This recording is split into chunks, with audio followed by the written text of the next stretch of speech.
Egun guztioi, etorriak Donostiko udaletxeko txistulari taldeen kontzertu hontara. Gaurko saioa hasiko dugu bi doinu zaharrekin. Alzua Couperin eta Louis Couperin, osaba eta ilobak, Frantziako barrokoko musikarik oso garrantzitsuak. Bi doinu sortu zituzten, lehendabizikoa izango da La Basque eta bigarrena berriz Branle de Basque.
Decía que bienvenidos todos al concierto de la banda municipal de Chistularis del Ayuntamiento de San Sebastián.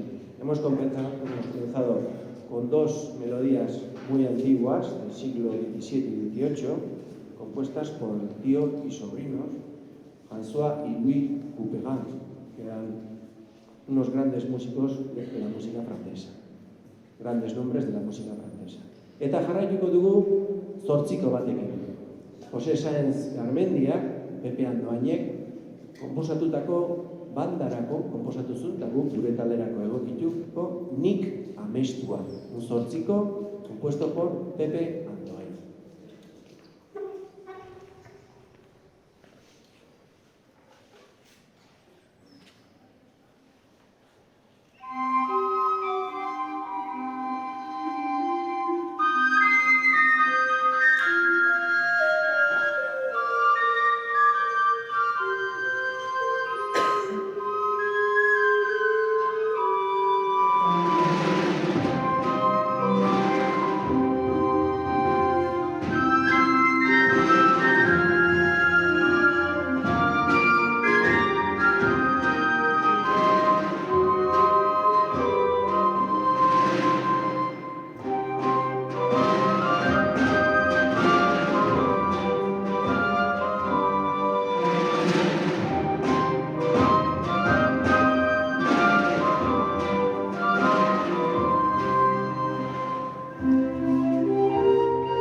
joko dugun obra, Jose Olaizolak idatzitako obra bada. Jose Olaizola izan zen, Eliza hontako organista urte askotan. Berak, poema bat bezala, idatzi zuen, 4 ataletan banatua. Lehendabiziko atala, Goizalde. Obrak izena du Mendian bai alai. Lehenengo atala esan bezala orduan, Goizalde. Bigarrena berriz, Otoitza. Hirugarrena, Hartzaian abestia, eta bukatzeko Mendiko jaia. Un pequeño poema escrito por José Olaizola, que fue organista de esta iglesia durante muchísimos años. La obra se titula Mendian bai alai, Qué contentos en el monte, y consta de cuatro partes: el amanecer, el ángelus, la canción del pastor y la fiesta en el monte.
Bueno, durante este mes,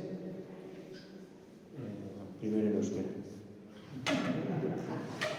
Hilabete honetan, Nafarroako goi mailako kontserbatorioko ikasleak dugu praktiketan, eta gaur ere bai, hala dugu. Eta joko dugun obra, hau ere bai Pepe Andoainena izango da. Eta protagonista izango dugu Ando ikaslea Iñar Lezaun, alumno del Conservatorio Superior de Música de Pamplona, que viene a hacer prácticas con nosotros. Y va a tocar El pajarito salió de su jaula, una polca escrita por Pepe Andoain.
Bueno, jarraian, rapsodia txiki bat.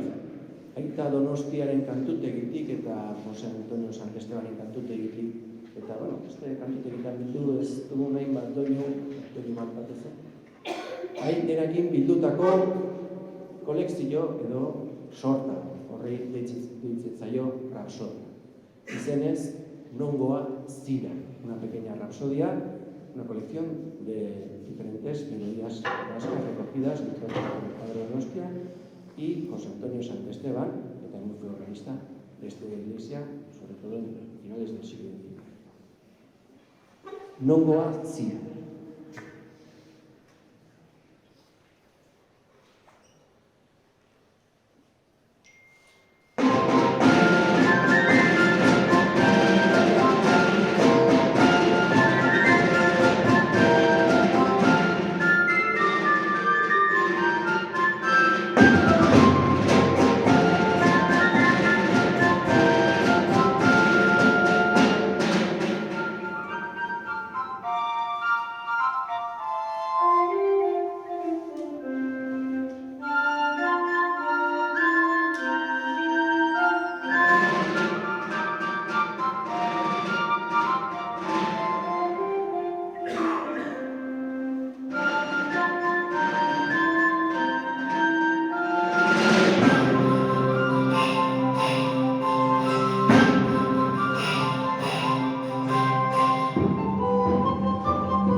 Eta gaurko saioekin amaitzeko, aintzinako dantzak. 3 dantza, fandangoa, bizkai dantza edo agina eta biribilketa edo rigodoia. Esaten bezala, autorik nahi izan du 3 dantza hauek gaur egun jotzen dien bezala, gare batin, dela 200 urtetik badakigu dantza hauek badaudela, baino jotzeko era oso ezberdina da, ordukoa eta gaurkoa. Eta honek autorekin izan du halako gerturaketa bat orduko zerak doinuk eta jotzeko erak zein izan ziteke. Para acabar el concierto de hoy, bailes antiguos, aintzinako dantzak, 3 bailes, fandango, ariñarin y pasacalles o gira. Y con esto acabamos el concierto de hoy. Eskerrik asko guztiei eta datorren astean berriz hemen izango gara.